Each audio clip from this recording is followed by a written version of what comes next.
Hello everyone, I am Tacit, and today I'm going to be going over the Gems of War, the Lion and the Unicorn event, in which the Leocorn is added to the game. Sorry that I wasn't able to get the event video out yesterday. It is my birthday week, and I ended up getting caught up with a few things the other day, but everything should, for the most part, be situated now. But anyways, as far as this event, we got a few pretty interesting things going on. We got ourselves a Vault event this week, and a Vault event that coincides with what is likely the last week that Arachne Weaver will be discounted in Soulforge for half price, and since you can infinitely farm them during this time, it's maybe worth considering if you haven't already been able to do it due to Nomapalooza and then farm the last little bit of diamonds. You also got some pretty decent other Soulforge like rope darts, and of course all the normal things that we got going on throughout the week. So as far as this troop itself, it's actually not that bad. You can stock up on red blues for only 200 each, so good to do that if you need them for any troops. The troop itself, almost going to be better than the mythic that we're getting at the end of the season, which is kind of funny. Ends up creating 3 wild cards. However, the thing that makes it particularly relevant is if another ally is enchanted, it will gain an extra turn, meaning that this is a first instance of extra turn wild card being implemented into the game. While it does have a condition that is a somewhat easy condition to do for 2 reasons. One is he does it off his own ability, so even if he's the only thing on your team that enchants, the second time that he casts will be extra turn, whereas the first one will not be, so he'll be able to get it that way. And of course, you could use it with things like Mistralis, which enchant the entire team, or other similar enchant options, in order for you to already have the condition as you do his very first cast. On top of that, he has a trait that a lot of things this season will be getting, the Wild Magic, a 25% chance to create a 2 times wild card when doing an extra turn. So this obviously synergizes pretty well with its own ability, since you're most likely going to be taking a bunch of extra turns off the board, which will chain into these, which will chain into the extra turn off your ability, which will ideally just get you a bunch of wild cards going. The only consistent things, of course, with wild cards is the mana that you specifically get for it can vary, and getting a 4 times for it can also vary, since they tend to match quite often for 3 times, since there's just so many things adjacent to them that they could accidentally end up matching with, but definitely has some potential for a mid-rarity troop, and definitely worth messing around with. So as far as the event key drop table this week, it is associated to that of Pride Lands. For the most part, probably a skip week, though there are a few things that are kind of okay in Pride Lands, and based on what the event conditions are, you might even just want to pick up some stuff just for the sake of having it for the event. Pride Lands did end up reaching 20 star as of this event as well, so it is worth potentially considering getting it to 20 star, or at least working towards 10 star, as it is now possible to get that extra +1 attack. Also, it is a good idea to keep Bandit untraded if you haven't already. I know most people probably already have, but if you happen to have your Bandit not traded at this current moment in time, he actually does gain a benefit from not being traded, mostly because he can be summoned off of hero classes that have stealthy, and then you can end up summoning something that doesn't have stealthy, so some pretty good interaction there. But aside from that, nothing really too special. Rashka's is primarily what this kingdom is, and Rashka as a typing is a little bit underwhelming. One of their best options ended up getting nerfed a couple months after it got released as well, so nothing really too good here. This is occasionally used for arena and some gold farming teams for a bunch of mana accumulation. Obviously, the new troop that came out is kind of okay. Every single thing that you see here is available in the drop table, except for the 4, what's it called, troops? The 4, gosh, I can never remember the name of this thing. Or not remember, just say it. Indrazis. I'm pretty sure it's Indrazits. Palace. But the Palace, all the Palace troops are not available. They are, of course, from the drop table from Palace, but everything else you see here is. Overall, I would probably skip on event keys this week. Nothing really too enticing unless you're simply going for stars in order to get it to like 5 star, 10 star, 20 star, which you can now do, finally 20 star. Anyways, so as far as the World Event is kind of annoying. So it goes through 3 cycles. 3 phases where it has the initial 2 battles, then 4, then all 6. So it's one of those kind of events. The most annoying thing about it is every single room has a different amount of points. In the very first section, you want to prioritize doing Werecat, as Salamander is worth less. In the second section, you want to focus on Behemoth and Shadowhunter, because the other 2 are worth less. And then in the final section, you basically want to do Rarity Order, with Leocorn being highest priority, and avoiding Salamanders. If you end up doing that, that should be fine once you reach the final section. I believe where we're currently progressed to is the middle section, if I'm not mistaken. That goes up to Behemoth as far as the best room, but then the final section goes up to Umanith and Leocorns as the things you want to prioritize, with the Salamander being the main thing that you want to avoid. As long as you do that, you will pretty much be fine. Also, once you reach the final section anyways, once you clear out the better high rarity rooms, you're basically just spamming the exact same spot over and over again once you finally get to that point where it is all 6 of them being available. Overall, kind of annoying since every single one is technically a different amount of points, But rarity order would focus on Leocorn Ubanif, and just make sure just like never touch salamanders, and you're probably going to be fine for the event. The event restriction is also a bit weird. It's a red mana cost Rashka, which does not leave us with many options. You're most likely going to be building your team around your weapon more so than your troops, unless you have something like Ubistet, though you can kind of build around Tagraki. Tagraki, of course, is a rare from Bounty Hunter Week, so pretty easy to obtain. For the most part, even when it's not a Bounty Hunter Week, you can still find them in the Gold and Glory drop table. Chance of doing so slightly lower, obviously, but he is findable at any point in those drop tables. But the main things that you kind of want to build around are either Ubisted, if you need something ultra cheap, Tagraki, and as far as weapons that are concerned, there's a few decent ones that you could technically build around. Since we have extra damage to magic, you could build around Dawnbringer, and kind of just go around there. We have ourselves like a bunch of explodey weapons that you can end up kind of building around. I wouldn't really advise building around Mang or similar. You theoretically can with like a bunch of triple damage burning Mang. However, you don't have extra damage to burning, so unless you have like a Ubisted, it might not be worth necessarily going for. But yeah, Dawnbringer or Mana Accumulator is probably your best two bets, depending on which one you want to go about. Hey, we could even use the new Trick and Treat weapon, though I wouldn't advise that. It's pretty average. As far as that weapon is concerned. But yeah, Ubistet, Dawnbringer, or Mana Accumulation weapon into like Tagraki warriors are probably your main kind of like composition builds, since the restriction is pretty high and limited for such an event. As far as some other events that we have going on throughout this week, of course, Tuesday, today we have ourselves that Yggdrasil's Palace Kingdom. Wednesday, which is actually the exact same color as the kingdom we had last weekend, which is kind of convenient, so you could just use the exact same teams, other than Pure Faction, of course. Wednesday, we have ourselves the Rashka bonus pet, which isn't used too often just because Rashka teams are pretty underwhelming, though the Sunspear hero class does count as Rashka, if nothing else. Speaking of which, Sunspear hero class is Thursday, which is probably one of the few things Rashka related that isn't horrible. It's actually one of the better hero classes in the game, has Perpetual Red Storm, starts with Entangle and Freeze, and has triple damage burning, of course. So has quite a few things going for it. Just the typing itself of Rashkas are a bit underwhelming, but the hero class is among one of the better ones, so at least it has that going for it. There are quite a few instances where you use Slayer class or other triple damage burnings instead of this thing. However, it's probably one of the safest ones other than Dragon Guard due to its Entangle Freeze that it ends up getting at start of battle. And Friday, as we kind of already mentioned, we have ourselves a Vault Event weekend, which means a Nomapalooza weekend, which means grind, grind, grind. Because if there's any ever a point where you can get a lot of resources, it is during Vault Events. This is also the second to last Vault Event of the year, with the last one probably being sometime mid to late December. Actually, probably the week before Christmas, most likely. So there's going to be that. Anyways, as far as Soulforge is concerned, a lot of things going on this week. Most notably, though, is this hasn't been confirmed, but this is very exceedingly likely to be the last week that Arachnean Weaver is on the half discount. So if you haven't on the past 2 weeks picked up your half-priced Weaver, I would highly, highly, highly advise doing so. It is a Vault weekend this weekend, so you can theoretically infinitely farm diamonds. It's one of the few instances or times where you kind of can, because you're going to get a bunch of loot from gnomes. Those gnomes will drop you the verses. Those verses will lead to a bunch of Vault keys, and those Vault keys will then lead to occasional diamonds. And overall, it's probably around like 50 to 100, maybe a little bit better, depends on luck.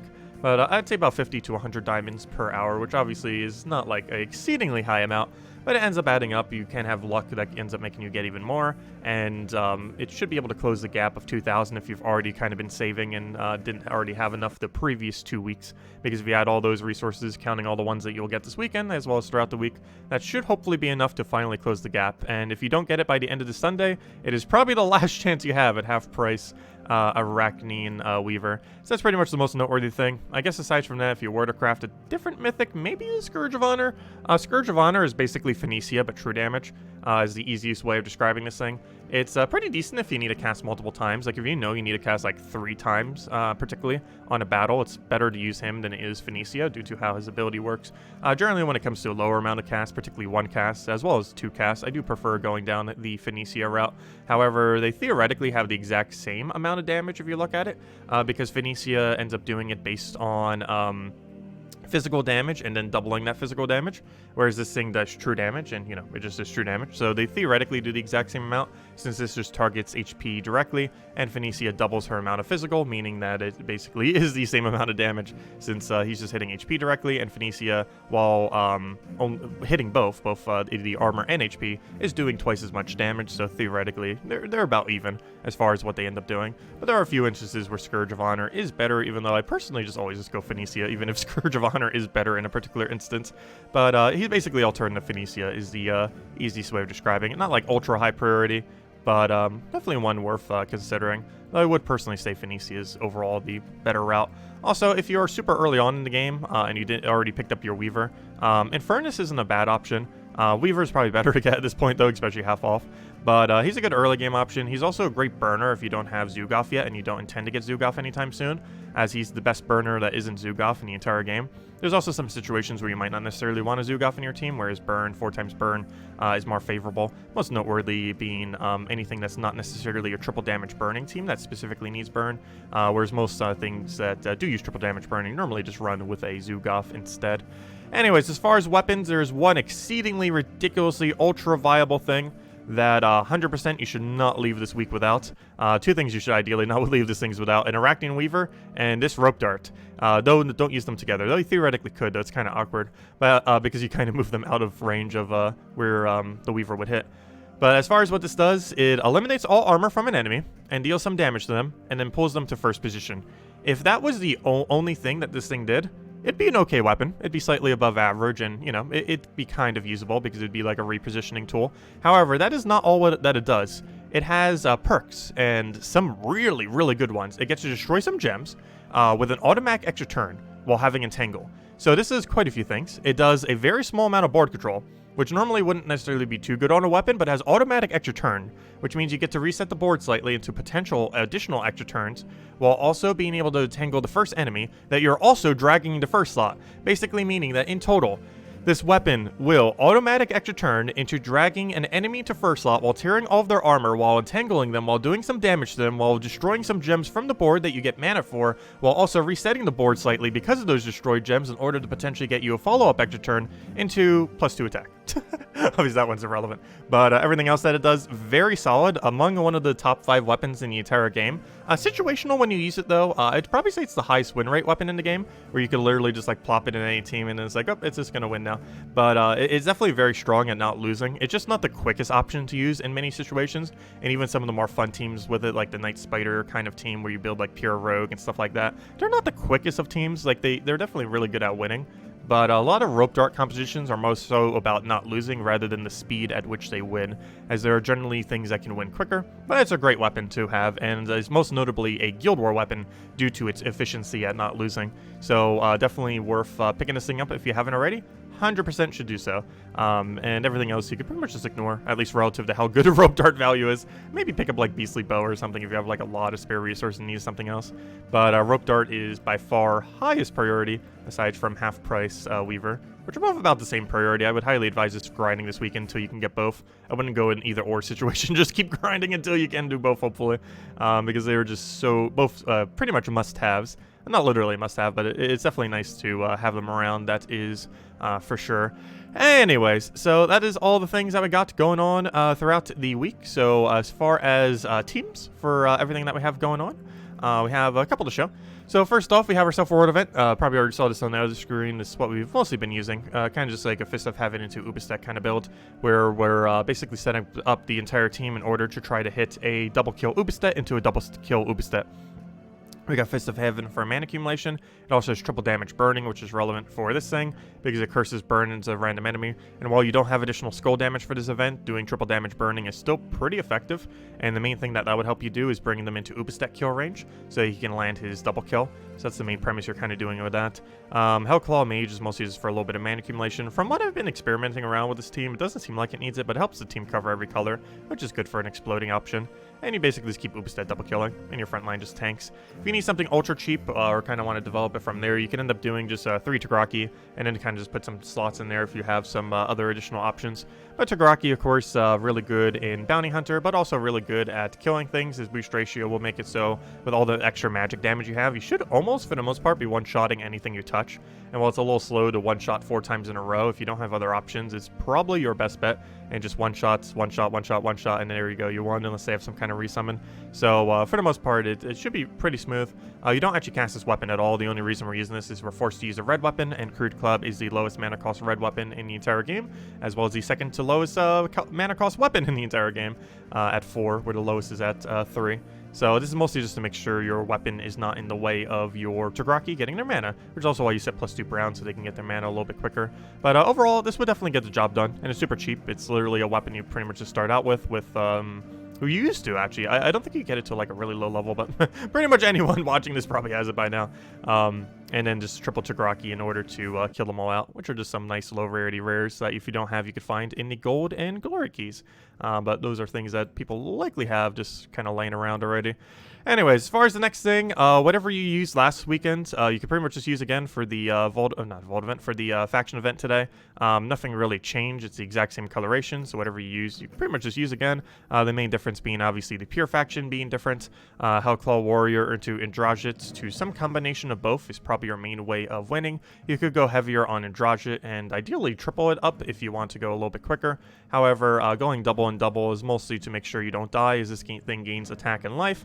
And he's basically going to be auto-win if you could bring one copy of this into Final Battle. If you go into Final Battle with like one Hellclaw Warrior and double Andrashi, you're probably good to go. But if you happen to go like triple Andrashi into one Hellclaw and then that Hellclaw dies, you could potentially lose if your entire team is just 3 Andrashits. So do be mindful of that. So you can kind of just go a double-double. This might be slower than going one triple, but it makes sure that if you lose a Hellclaw to some kind of circumstance, you still end up the final battle with one Hellclaw into double Andrajit, which should be enough to win out Pure Faction, especially with potions. As far as the Sunspear class event, not too many options, mostly just using Shadowhunter in order to feed blue to a weapon. You can do this with any full AoE blue weapon, though of course if you have Dawnbringer, Dawnbringer is kind of the way to go. And Shadowhunter can also get a pretty big poke initially if you happen to get like a 5 times purple off a starting board, though. Your main premise, of course, would be to spam whatever your strong blue weapon is. As far as Ropedar, I did kind of just want to mention this. This is kind of pretty much my go-to team when it comes to messing with PvP, as well as messing with Ropedar a lot of the time. Well, there are quite a few options. It's probably one of the more funner ones. It's not the quickest of things for PvP, but it definitely gets the job done and has a pretty interesting playstyle, as well as technically an infinite loop. It's not a true infinite, but it infinites pretty efficiently. Just has to deal with freeze. Very, very bad against freeze, but aside from that, pretty solid. And does general rope dart shenanigans. Actually, might as well even show it right now. Might as well. I'll show this one and the next one. So, of course, the other one is the Wildcard related mechanic. But might as well do these battles. Feels like we haven't been doing as many battles in the weekly video, so might as well get it in. Unfortunately, a little bit of a bad start there, though we might have had an option that I didn't notice. So right here, I am going to take those purples. I sometimes almost forget about those wild cards there. Some of the alignments. I'm going to do this just to make sure he doesn't transform us, as this team is very dependent on having every single option alive. Going to get rid of his converter just to make sure it's not a factor, see if we have enough damage, and we do, and then let's go for that. Get our purple, get our extra turn. So as you can see, you kind of just keep looping over and over again. Not a true infinite, but it normally gets the job done enough to win, and that's the main thing that matters, of course. So we'll go throw that down. So far, it hasn't dropped a single turn since it has gotten rolling. Then we just do this again, throw a rope dart at it, and that's pretty much a match unless he wants to resummon a billion times. Luckily, he does not resummon a billion times, and then he dies, and that's basically the team in a nutshell. It does require Mother of Darkness, though, unfortunately. But the rest of the composition is actually relatively cheap to end up doing, with this thing being a ultra rare, this thing being a legend, but it's not too bad. And then the mythic, this used to be a mythic that for the longest time was awful, but then Night Spider came into the game and it's like, boom, it's actually viable. Anyways, let me go find a slightly weaker team for this other one. I guess that one would kind of work. Is that new weapon? Hopefully that won't disable us too much. But I kind of wanted to mess with the Leocorn. So the Leocorn is, of course, the new glory troop that we ended up getting yesterday. It is the first wildcard spammer for the most part, or as far as ones that can actually do it efficiently. So our main premise of what we want to do is kind of just keep converting over and over again. Ideally get a starting board where we could do that, throw this down, throw the other thing, ideally have alignment here, and then just kind of keep rinse repeating and hope that Mistralis keeps giving us alignment since she is our only damage source, so we're kind of forced to have to cast it every single time when we can. Right here, I kind of want to go for convert. Seems like pretty bad value, though I am so tempted to still go for it. I'm just going to go for Skull, though. He'll end up getting that annoying resummon, which we were kind of lucky on the other battle. Didn't really see too much of it. Bit of a weird board right now. We're just going to take a red to try to get this rolling. We're going to take that green just to deny it a little bit. Get our wild cards down. Get most of our mana. I hope we have alignment here. I don't believe we do. Might still have to convert just for the sake of getting mana, though. But I kind of just want to take some blue there. We have the enchant, so we might as well just get it going that way. He has a really low mana cost, so you can end up getting it up pretty quickly. Biggest issue is actually getting our damage source also rolling. I do see an extra turn there. Almost forgot about that wild card there. And of course, we do have a 25% chance every time we take any extra turn that I'll create a wild card, which is what that one was from. So let's go for this, kind of go for this again. Obviously, once again, not an infinite loop. This one definitely loops a lot less efficiently than the other one we just had, that's for sure. But, you know, it gets enough of it done that it can kind of do such a thing. We're going to go for a yellow to blue here. It's not an extra turn, but I was just going to hope for one off the sky. We didn't end up getting it. And luckily, that was not our damage option that just got disabled. That would have been a little bit annoying if it was. But we'll end up killing that out, get our last little bit of wild card there. Unfortunately, still a little bit short. Unless I'm missing something, I do not believe we have an extra turn there. Though I can take that for both brown and blue, which gives us a good majority of our mana, though not all of them out. It dies the death mark there, but it doesn't matter since we just killed out his resummon with the last Mistralis there. But yeah, it's okay. Still needs a little bit more testing to kind of see what it can end up doing. I do ultimately feel like it's not going to be like exceedingly broken, but if nothing else, it is definitely usable. I feel like it could potentially be incorporated into Blue Guild War Day due to its synergy with Mistralis. It would just have to be used with two different things, since those two empowers wouldn't be able to be used on Blue Guild War Day. You would have to use some other option. But it definitely has potential for a future Blue Guild War. And as far as things that are going to be coming this season, it might be among one of the better wild card spammers, as it has the capability of doing it off of both wild magic as well as extra turn off ability. But we'll have to see what all of them are once they do end up rolling in. But it definitely seems like among one of the better few that are likely to end up coming in this season, which is a pretty mid-range bar, but hopefully it'll be surpassed by something. But anyways, guys, that is everything I wanted to cover. If you want to cover copying into teams, they are all in the description below, as per usual. If you have any other questions, feel free to leave it in the comment section below, and feel free to leave a like on the video, as it helps out a lot for YouTube algorithm. Anyways, guys, I'll catch you guys later. Hope you all have a wonderful, wonderful week, and I'll catch you guys soon. Goodbye, everyone, and thank you so much for watching.